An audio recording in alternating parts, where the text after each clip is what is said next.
Yahweh, Bahashem, Yahweh Shai, Brakat Yahweh, Brakat Yahweh Shai, Brakat Yahweh, Brakat Yahweh Shai, Brakat Yahweh, Brakat Yahweh Shai, the water, Abba, Bal, Kakadash. I'd like to give double honors to the elders, apostles, great millstone that teach this truth, 100% truth. Just finished leaving the movie, watching Planet of the Apes, and pretty good movie, pretty good. Lot of gems in there, man. A lot of gems that we can relate to the truth, and we know from from past movies that the apes represent Jacob, man, tribe of Judah. I mean, the tribe of Israel, and the humans represent Esau, Edom, and it's a movie about power. And the Edomites, they end up, they lost their power. And in the movie, it goes into how they created a virus. And from one of the past movies, they created a virus that they created in the lab. And the lab, that virus made them, allergies and stuff. But the virus created in them,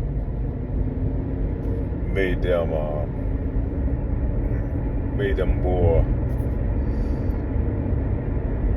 like an Alzheimer's patient, made them go back to being an animal, where they lost their wisdom, their intelligence, and stuff like that, where they were almost unable to speak.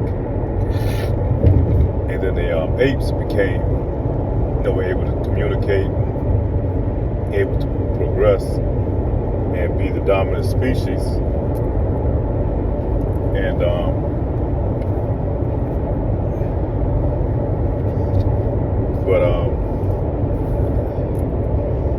I'm trying to remember everything. That's why I wanted to kind of do this while I was still fresh in my head when I put the pieces together. The movie's kind of slow starting off, and actually I fell asleep for a minute in there.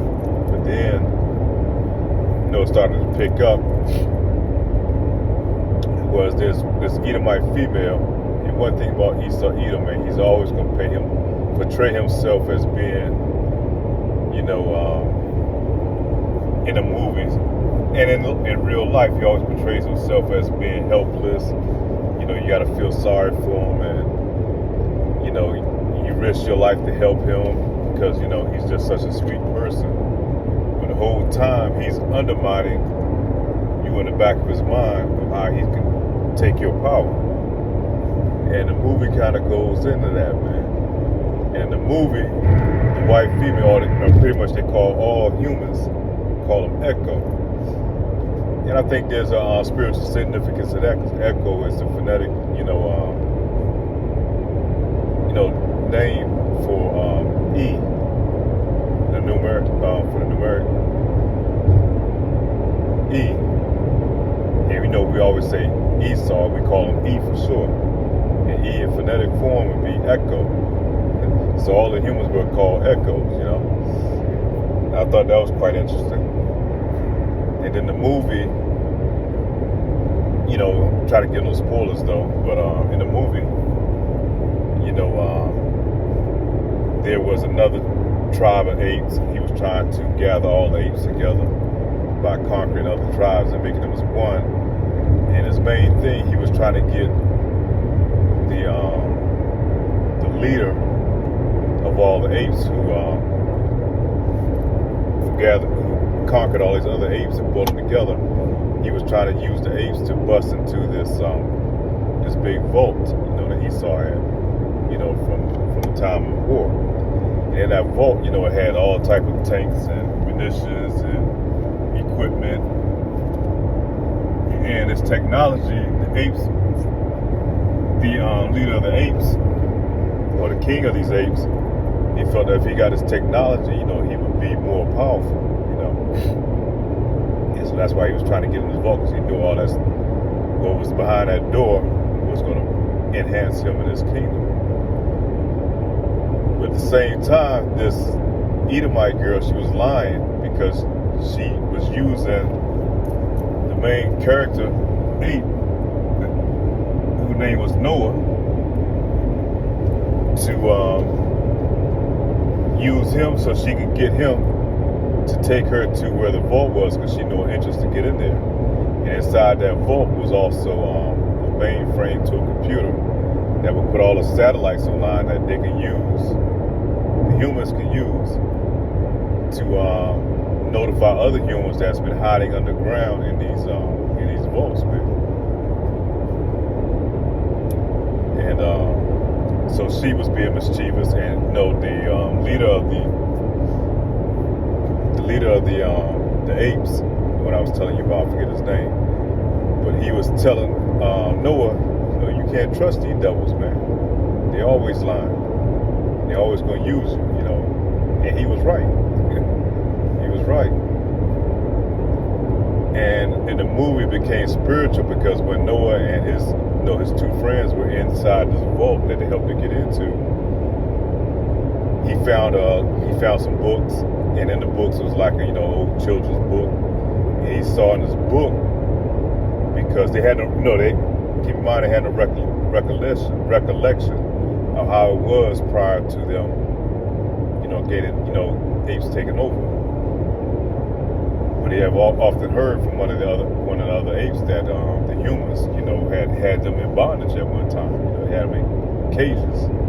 So he's looking through it. He finds this one book, a children's book, and he can see it in a zoo where they had all the animals behind cages, man. And so he knew, that set off in his mind, he knew that these humans were not to be trusted. If they ever gained power again, they were going to do the same thing. Now the apes were living in harmony with nature, at this time. But so at the end, she kind of used them a little bit to get in there to get what she wanted, and so she could notify other humans. We're going to just say humans, but really talking about Edomites, that they can come back, come out of those bunkers and try to regain power.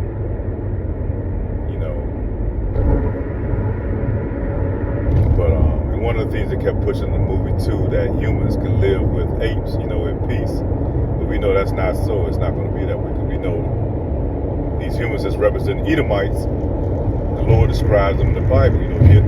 He can't help himself, because he'll take more than what he needs, and anything that he has, he wants to take control of and own it.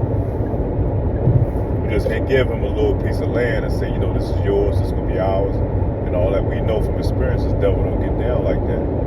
Anything that that you have and he wants yours and his, and have you in servitude up under him. Because that's the makeup and DNA of this devil, man. I hope this makes sense. I'm trying to put everything together. I'm not good at storytelling or watching something and try to lay it out that way where it's understandable. But I'm trying to make sense of how the movie, what I saw. But it was pretty good at the end. Like I said, she notified her people, and they were able to get the satellites to work now because she had this mainframe that goes to the computer, and they could communicate to wake up, tell these other Edomites that, they could come out. And so it left it open for a second part to another movie. But yeah, it was pretty good. But, just had the references in there, like, you can't trust these devils, Esau,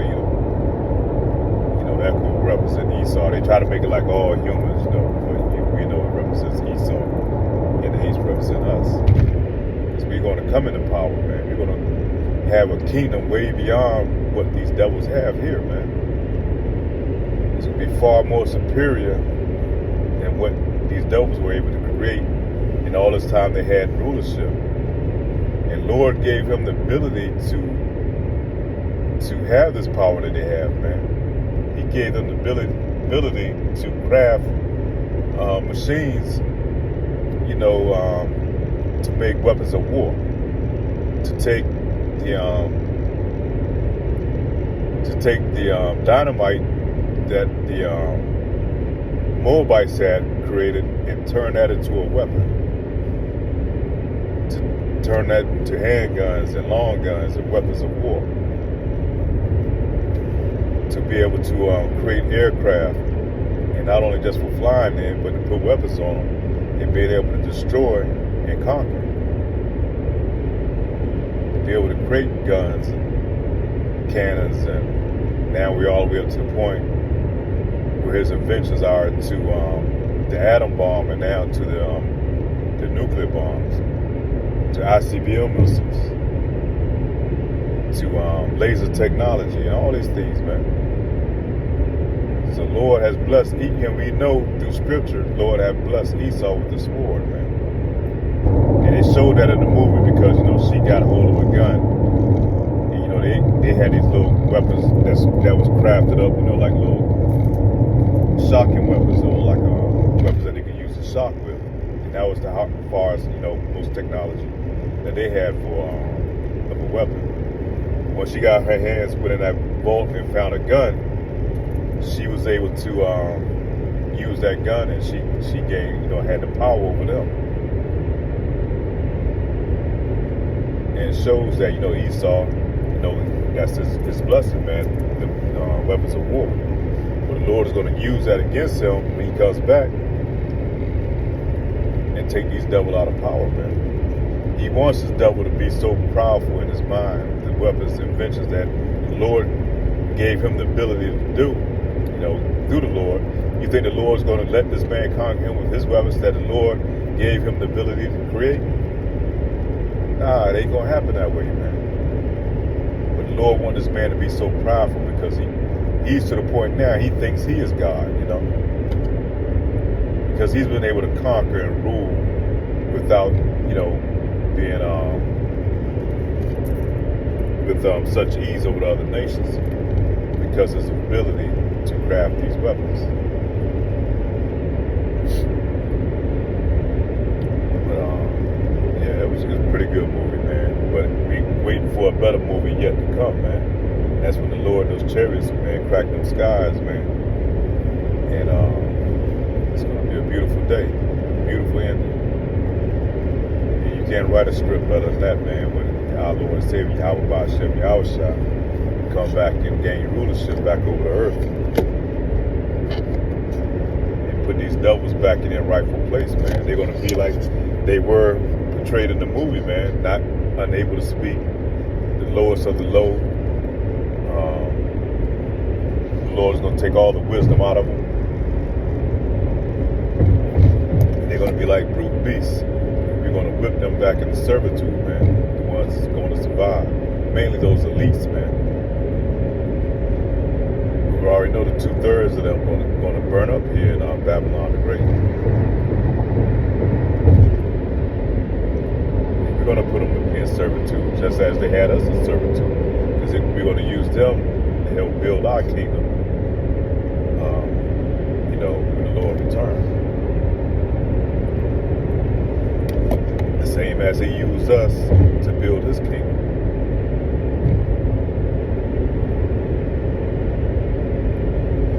Yeah, it's a pretty good movie. I highly recommend seeing it. I just got to try to put all the pieces together, man, because there was a lot in there.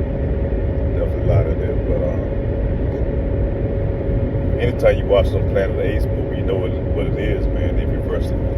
They're showing, the apes as being Jacob taking over, man. They know what how the ending has been prophecy to happen. We're going to come in power, and they're going to go in servitude. And they're going to be back in the Bible, where they belong. So that's pretty much it, man. Hopefully it was edifying with that. Say shalom.